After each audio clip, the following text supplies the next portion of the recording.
Some people like what they like, right? Like, I hate seafood. You could not even drag me to the most expensive seafood restaurant in the world and have me eat those disgusting bugs from the ocean. So I like what I like. It means I hate seafood. Obviously, I like all other forms of food, right? Because I'm fat, right? Do you have any issues with, like, a fuzzy lens? I mean, is impressionistic photography something that you can't stand, or have you ever been interested? I mean, a lot of people avoid old lenses like this. I fixed these, by the way, a couple days ago. I got both of these for $30, and after about 3.5 hours, or 4 hours of tough work, $30 has been transformed. I know most of you don't know how to fix lenses, and this lens is actually somewhat complicated to get back together. It's like a jigsaw puzzle from hell. You know, $30 is now worth $200 on these two babies. In this condition it is. Man, this lens is really, really sharp. This one is. This is a Meyer Optics Primatar. It's a 50mm 3.5 from 1957. Yep, 1957. This is the old Triotar, which I've got a few of these. A really rather rare lens. This is a Carl Zeiss lens. This is the Jenna Triotar. It's 135mm f4. What about like now I'm not a fan of Russian lenses because Russian quality, generally speaking, is crap. But a lot of you have posted some images from the Russian Helios, or as we say in English, Helios. Yeah, it was the Helios? Right, it's made by Zenit. The Helios lens, the 85mm f1.5, which is a Russian copy of the, I know it's a different focal, the 75mm 1.5. That lens, some people hate that lens because that lens, when you shoot it, only like 30% of the center section of the image that you shoot is really in focus. And the rest of it is swirly bokeh all around it. And that frames your subject. Some people hate that. But if you know how to use a lens correctly, I mean, you can say, well, that lens is like a one-trick pony or a two-trick pony. You would never go out, generally speaking, and you would never, like, take a picture of, I don't know, like a bird up in a tree, or, you know, you're using that lens to its abilities. It's kind of like you would not send, like, a skinny, you know, anorexic super nerd to be a lifeguard, because, you know, the dude would be huffing it. I mean, he'd die before he ever rescued somebody, right? And you wouldn't send some sort of macho testosterone pumped up douchebag to go work on your networking system, would you? Or fix your computer. I mean, the guy's a meathead. This is the right tool for the right job. I mean, do you guys actually not like impressionistic lenses, or have you ever thought about even, like, you know, I enjoy, you know, my really sharp, everybody keeps talking about how sharp a lens, and I got a lot of really sharp lenses. I mean, I got over 450 lenses, and people are like, is it sharp? Is it sharp? Everybody asks me, like, is it sharp? Is it sharp lens? Is it sharp? Is it sharp? Right, is it sharp? You ever thought about actually messing with an impressionistic lens? Like the Helios or some of these old lenses? I mean, do you know that, I mean, do you have any, I mean, it might not be your style. Sometimes shit gets boring. I've seen enough really sharp photographs. It's like, wow, great dynamic range. Wow, someone did some HDR. Everything is sharp. The dynamic range is perfect. Like, wow, isn't that great? Isn't there an old saying like perfection is boring? It is to a point, right? That doesn't mean if perfection is boring, therefore some ugly cross-eyed chick is someone that you want to date. It's like, well, perfection is boring, then ugly hairy chicks must be awesome. It's like, no, that's taking the analogy too far. What about impressionistic lenses? I got a drawer full of yeah, let's be honest here, 3 drawers full of old lenses. Some of them are like this lens, the Primatar. It's insanely sharp. This is a rare lens. I used this lens once, but I've been looking for a copy, and I found one that was ruined, which was this one. It was full of haze and fungus. But after I spent 2 hours fixing it, it's perfect now. God, this lens is awesome. Love it. It's Meyer Optic Gurlitz. Most of these old lenses are not that sharp. But, I mean, they are so much fun. They'll give you effects that you cannot mimic in Photoshop or Lightroom, specifically Photoshop. I mean, you just can't drop that swirly bokeh on an image. I mean, there's no Photoshop plugin for that yet. I mean, have you ever thought about, now Meyer Optic Görlitz calls these artistic lenses, and Helios, the Zenit, the manufacturer, the Russian, and really I don't recommend Russian lenses. I do recommend that lens, as I did the full review on the lens yesterday. It's like a $450 lens. You can find them as cheap as $350, something like that. That's an awesome lens. Have you been to the Flickr page for the Helios? Now, some people just don't like that. If you don't like it, fine. Have you been to the Flickr page for like the Helios 85-15? Wow. I can assure you that while it is the case that when you take a picture with a Helios, like only 30% of the shot is in focus, everything out here, if you frame the person right with these speculars coming from behind, like light poking through tree leaves, everything is just swirled around here. It's just beautiful. People will pay for that. People are sick of static, stale, sharp as piss.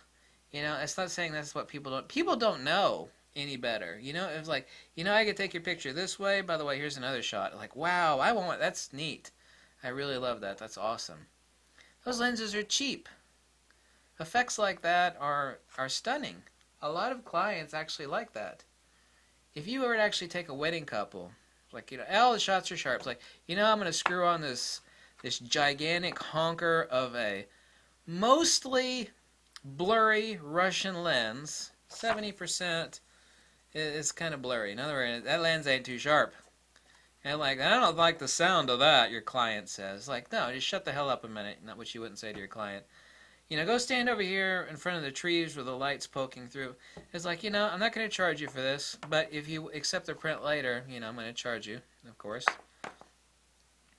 And you take a picture, they will, of course, you need to know how to use the lens, right? You have to have a unique tool. You need to know how the hell to use it, right? It's like with the trio plan. Some people have sent me some images with a trio plan. It's like, you're not using that lens right. That lens is like a two-trick pony. That lens has only got 3 elements in it. It's based on a 100-year-old lens, a Cook triplet. That lens is designed to be, that you use that lens for its bokeh. When you bring it into Lightroom, you drag the sharpness slider and contrast way to the right to sharpen up your subject, because that lens ain't sharp. Lens is not sharp at all. This is also a 3-element lens, Triotar. This lens is sharper, however, than the Meyer Optic Görlitz Triotar. I mean, you know what I mean. I said Triotar. I meant to say Trioplan. There we go. I had a brain fart. Have you just thought about using an artistic lens? It doesn't have to be an expensive lens like that $1,600 Trioplan lens that I have. But like, some of these people love it. They're so much fun. All of these lenses that are hyper-corrected for vignetting, hyper-corrected for chromatic aberration. I mean, Jesus, how much more of that crap can you take? It's like, oh, great, another sharp image, perfection, perfection. Obviously everything else is, really important to work on, like lighting, composition, obviously, so subject matter. But what about something where nothing in the shot is in focus? Some of the most famous award-winning photographs are 100%. That would be totally out of focus, but meaning 100% of the image is just out of focus. There's nothing, tack sharp. Those are some of the most famous images ever because the brain fills in details. If here's an entire picture. Let's assume this was sharp, which is not. This is me testing a printer. If I take this image and take this part of it and throw it away, and you just see this, and the rest of it isn't here. The rest of it's just black. Your mind fills in that stuff. That's why some of those blurry images are so famous. Your mind does not draw you in or push you away or stop you, which defines a really important photograph. It either draws you in or pushes you away, like violent pictures of war and stuff like that. They're award-winning photographs. You don't ogle them, go, oh, isn't that beautiful, a burning body on the street corner, and its head's been... No, it's important because it's an historical documentarian or like war photograph or photojournalistic. It pushes you away or it stops you. Your mind does not work off of sharpness. Sharpness No, we like to see sharp images, but our mind is not motivated to draw us into any photograph because it's sharp or not sharp, or because everything is perfectly exposed. I mean, literally, if you pick up some photography books of like famous images of the year 1920 to 1990, I mean, you'll notice that it's like overexposed, blurry, overexposed, oh bad, grainy, overexposed, underexposed, oh damn. Those are award-winning photographs, and they're award-winning photographs because they have nothing to do with sharpness for winning those awards. Like, well, why are these famous photographs? None of them are sharp, they're grainy, they're dark, or they're overexposed. It's because your mind doesn't work that way. Not when it appreciates a photograph. It's about telling the story. Some of the most famous poems, for example, actually end. It's like, doesn't the poem... Like, no, it ends mid-sentence. Some of the most famous poems, I don't know if you knew this or not. I bet you didn't think I knew anything about poetry, did you? Some of the most famous poems end in a mid-sentence, a mid-thought. We hate movies like that, unless there's like a sequel. But that's the way the mind works. Photography is about what it does to someone, your mind or someone else's mind. And that's why these lenses are as valid today as they ever were. And the people and the idiots over on Diaper Review, like, I wouldn't use that old crap, it's blurry, and it got chromatic aberration, and I wouldn't use that shit. Those people are morons. They are. They're just flat out idiots. You just gotta tell people like that. It's like, okay, you think you're so damn smart? Like, how come that like 70% of the most famous images of the 20th century are blurry, overexposed, or grainy? Answer that one. Genius. Hummina. They don't have an answer. They don't know what the hell they're talking about. Because they don't know the way the mind works or reacts to photographic images. That is why these lenses are as valid as they ever were. And if you want to call that impressionistic photography, it's because, well, everything is blurry, you know? Even the in-focus parts are not really in focus. Like this lens, you know? However, this one's sharper than the trio blonde. It's like even the in-focus parts, it's perfectly in focus when it was taken, but it's still a blurry... It doesn't matter. You know?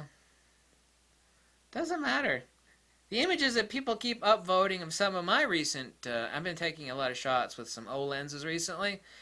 The images that people have been upvoting and say they love the hell out of them, they are from blurry old lenses. Blurry. Stick that in your dark orifice, you know?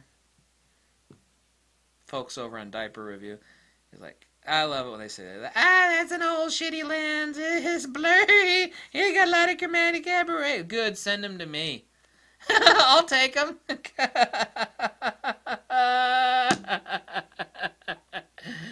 They dumbasses.